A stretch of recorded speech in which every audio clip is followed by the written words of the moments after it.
αδυναμία. Ίσως να είναι και αυτό που με τρελαίνει και που με κάνει να σου έχω αδυναμία.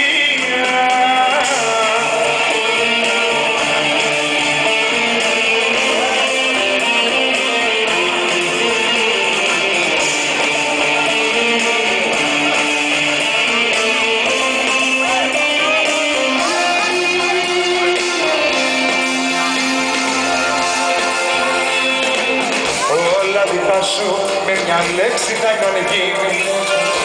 Αν δεν βιαζόσουν να πάρεις αποφάσεις, αν δεν σου άρεσε να ακούς τις διαδόσεις, και αν δεν φοβόσουν λιγάκι